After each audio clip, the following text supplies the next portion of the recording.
What do you do when a woman pulls away? When her warmth turns cold? When her messages fade into silence? When her gaze no longer lingers? Do you chase? Do you beg? Do you try harder to impress her? Or do you do nothing at all? Because sometimes silence is not weakness. Sometimes silence is strength. And a Stoic man, he knows this better than anyone. This is not just a video about what to do when she ignores you. This is a transformation. If you watch this to the end, it won't just change how you handle women. It will change how you live, how you love, and how you lead. But before we talk about action, we must talk about power.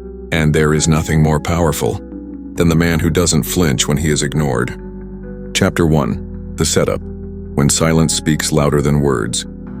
There was a man once, a real man. He had faced war. He had faced betrayal. And yet what shook him most was not the sword of the enemy, but the silence of the woman he once held in his arms. His name was Lucius. Lucius was not weak. He was not needy, but he was human. And he met her on a rainy morning in the marketplace of Rome. Her voice was soft, but her presence lit fires. Her name was Callida, and she was everything he had once thought he never needed. They spoke of philosophy, of life, of meaning. She admired his discipline. She adored his calm. But then, one day, she vanished, not from the earth, but from him. No more visits, no more letters. Her eyes, when they crossed paths, were hollow.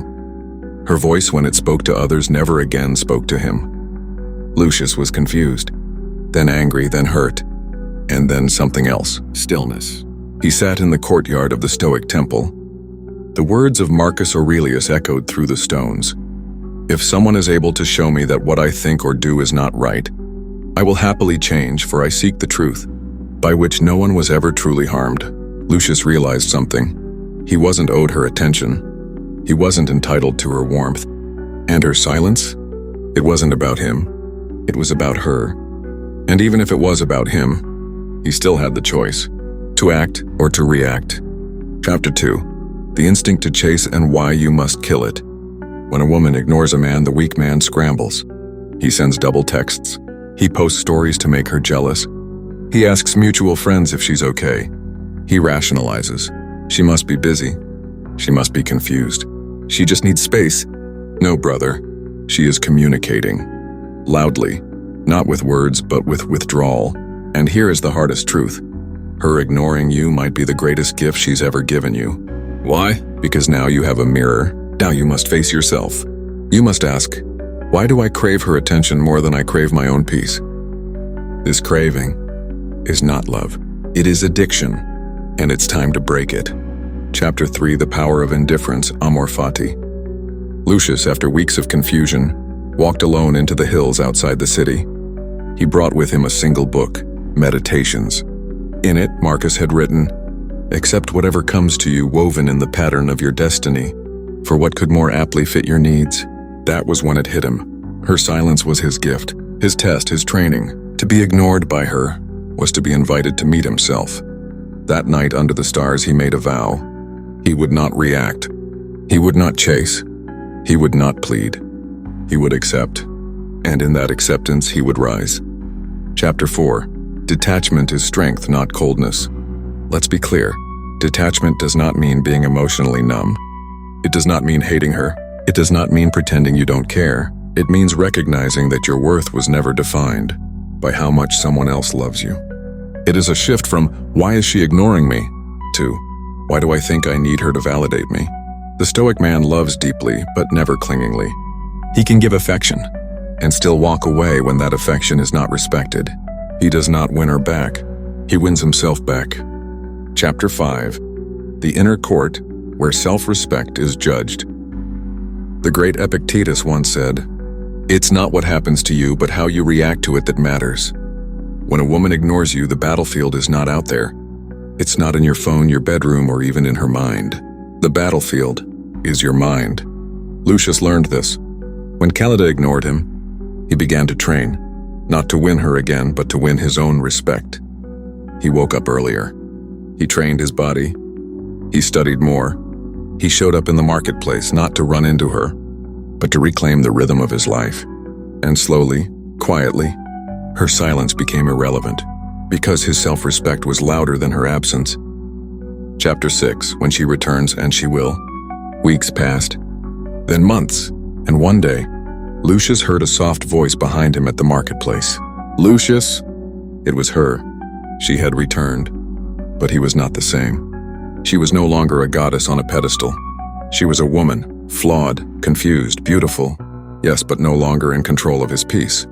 She looked at him with wide eyes. "You've changed." He smiled. "No, I've remembered." What did he remember? That he was whole before her. That he would be whole after her. That a woman's silence could never match the strength of a man's stillness. Chapter 7. The Power of Silence. Not as revenge, but as reclamation.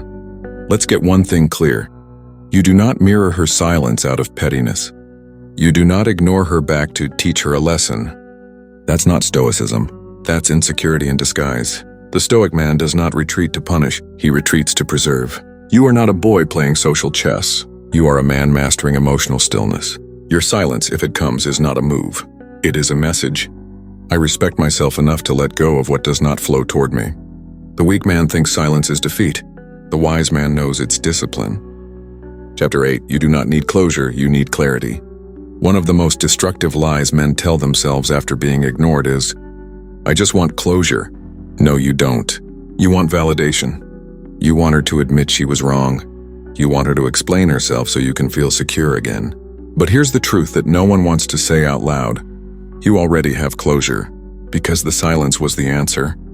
Marcus Aurelius once wrote, "Very little is needed to make a happy life. It is all within yourself, in your way of thinking." So if she ghosted you, that's the answer. If she's cold, that's the answer. If she's distant, that's the answer. And your responsibility is not to interrogate her behavior. Your responsibility is to interpret it with wisdom and move forward with dignity. Chapter 9, Reclaiming the Frame. Why masculinity is about gravity. Women are drawn to gravity, not to chaos, not to reaction. If she pulls away and you spiral, you lose the frame. But if she pulls away and you remain centered, you become the frame. A woman will often test the core of a man without even knowing it. Not maliciously, not cruelly, but to see, is this man solid? Or is he a storm in disguise? Lucius never once confronted Kalida with demands. He didn't call her out, write a passive-aggressive scroll, or talk behind her back. He simply lived. And in doing so, he passed the test. A woman who sees you stand firm in the face of her silence will either respect you more or leave you alone. Either way, you win. Chapter 10. The False Urge to Win Her Back. Let's destroy another illusion. You do not want her back. You want the feeling she once gave you. The attention, the warmth, the dopamine hit of her affection. That's not love. That's ego addiction. If a woman ignores you and you say to yourself, "I'll show her what she's missing," you've already lost. Because your energy is now rooted in lack. Lucius didn't become stronger to win Kalida back. He became stronger to win himself back. That's the Stoic path. You let go of the woman who walked away, not because you don't care, but because you care more about who you're becoming without her. Chapter 11, When the Silence Continues and It Hurts. Let's not pretend this is easy. You're going to feel it. The emptiness, the ache, the quiet unraveling. That's normal. You're human. Even the great Aurelius wrote, "When you arise in the morning, think of what a privilege it is to be alive, to think, to enjoy, to love." He did not say you must be invincible. He said, remember the privilege. So when you sit alone waiting for a text that doesn't come, use it. Use it to meditate, to read, to breathe, to feel. Because when you allow the pain, not to destroy you, but to refine you, you become the kind of man no woman can ever truly ignore again. Not because you seek her attention, but because you no longer need it. Chapter 12. Masculinity is built in the moments no one sees. The modern man wants results. He wants her to come back, say sorry, validate him, explain herself. But the Stoic man, he knows that true masculinity is carved in silence. In the gym when it's dark, in the study when everyone else is sleeping, in the walk through the woods alone with his thoughts. You become the kind of man who doesn't chase because you're too busy becoming. Lucius trained not to distract himself but to honor himself. When Kalida eventually returned, She wasn't met with desperation. She was met with calm, not because he didn't care, but because he cared more about living a life of integrity than chasing a woman who had forgotten his worth. Chapter 13, the Stoic Law of Focus. Focus is your weapon. Focus on your mission, on your body, on your vision. If your eyes are always scanning to see if she's watching you, you've already surrendered the war. A Stoic man focuses on what he can control. He can't control her feelings. He can't control her texts. He can't control her confusion. But he can control his craft, his discipline, his time. Focus is not just practical, it's spiritual. When you stop orbiting her silence and begin orbiting your calling, that's when power returns. That's when dignity is reborn. That's when peace becomes your baseline again. Chapter 14, the counterintuitive attraction of detachment. Ironically, when you stop caring whether she responds, she begins to notice. Because energy speaks louder than messages. Desperation is felt. Detachment is respected. When you ignore her silence, not with malice, but with maturity, you rise. And that rise creates polarity. She may return. She may not. But the world will notice. Because you've evolved from needing affection to embodying it. You are no longer waiting to be chosen. You are choosing yourself every single day. Chapter 15. The long game, why she's not the point. Here is the ultimate truth. This guide is not about her. It's about you. She's the trigger, not the transformation. She's the test, not the teacher. Whether she stays, leaves, or returns, your growth is independent because you are not trying to impress her anymore. You're trying to become the man you were always meant to be, with or without her. That is Stoicism. That is freedom. That is the path of the Untroubled Stone. Chapter 16, letting go versus giving up. The subtle line most men miss. There's a massive difference between letting go of a woman and giving up on her. When you give up, it comes from resentment. You turn bitter. You make harsh declarations. You tell yourself, she was never worth it anyway. But that's not Stoic. That's a child throwing a tantrum dressed up as strength. Letting go, however, comes from clarity. You don't let go because you're tired. You let go because you're aware. Aware that your peace matters more than a text. Aware that her silence is not a puzzle to solve, but a truth to accept. Marcus Aurelius would write, "Accept whatever comes to you woven in the pattern of your destiny, for what could more aptly fit your needs?" So you let go, not in defeat, but in dignity. You don't hate her. You simply love your peace more. Chapter 17. Ghosted? Good. Time to reset your emotional blueprint. Getting ghosted doesn't just hurt. It shatters the blueprint of your emotional expectations. You begin questioning your worth, wondering what you did wrong, thinking maybe you said too much or not enough. But pause, breathe, reset. What if being ghosted was the emotional fire you needed? Lucius, when Callida disappeared, didn't chase after her. He went back into solitude. He walked into the forest, found a quiet stream, and just sat there for hours. No distractions, no noise, no desperate searching for answers. And in that silence, he rebuilt himself. You must do the same. When someone vanishes, don't fill the void with noise.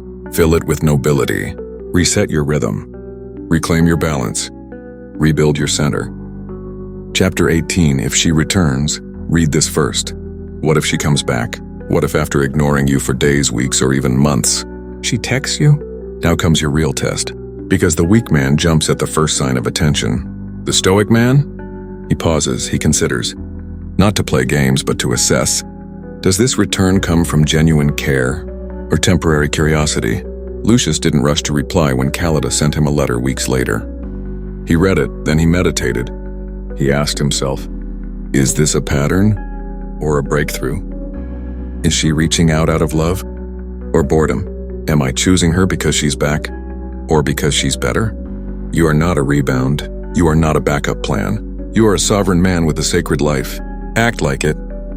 Chapter 19, the power of the non-reactive masculine core. There is nothing more attractive or more powerful than a man who is non-reactive. Not cold, not emotionally shut down, but centered. Stoicism is not about being unfeeling. It's about mastering the feeling. When she pushes, you don't push back. When she pulls away, you don't chase. You remain, solid, present, calm, like a mountain watching clouds pass. Because no matter how chaotic the sky becomes, the mountain doesn't move.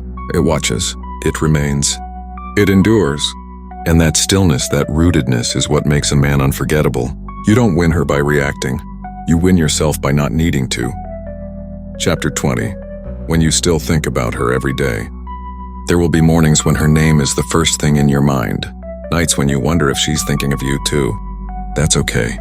Thoughts are not failure. Feelings are not weakness. But here's the Stoic truth. You do not become what you feel. You become what you repeatedly choose. So if her memory comes to you, acknowledge it. Smile even. But then choose presence. Choose purpose. Choose movement. Marcus Aurelius wrote, "You have power over your mind, not outside events. Realize this and you will find strength. Your thoughts may drift, but your actions define you." Chapter 21. The mirror of indifference, her reaction is not your measurement. A common trap is watching her response like a hawk. Did she see your story? Did she text back? Did she ask about you through friends? This makes you a beggar for breadcrumbs, and a Stoic man begs for nothing, not because he doesn't care, but because he knows that peace can't be found in the ever-changing tides of her reactions. Lucius never measured his growth by Callida's opinion. He measured it by his own discipline, his breath control, his morning rituals, his silence. Indifference isn't hatred, it's freedom. It's no longer needing a sign from her to know you're enough. Chapter 22. When friends ask, "So, what happened between you two?" This is another test. People will ask. They'll gossip. They'll prod you for details. But your answer reveals everything. A reactive man overshares, vents, complains, insults. A Stoic man smiles and says, "It didn't work out." That's life. I wish her peace. That's it, because how you speak about those who've hurt you reveals more about you than about them. Lucius never slandered Callida. He simply moved forward, and in doing so his reputation grew, not just as a man of strength, but as a man of stillness. Chapter 23. You're not missing her, you're missing the version of you that felt loved. Here's the gut punch. Most men think they miss her, but often, what they really miss is the feeling of being chosen, a feeling wanted, seen, desired. That's not love. That's dependency. Lucius realized this after months of reflection. He didn't miss Callida. He missed the version of himself that smiled more, that felt alive, that walked taller. So he made a vow. I will become that version again, not because of her, but because of me. That's your challenge. To give yourself the love you once outsourced. To recreate the feeling internally, because then, whether she returns or disappears forever, you remain whole.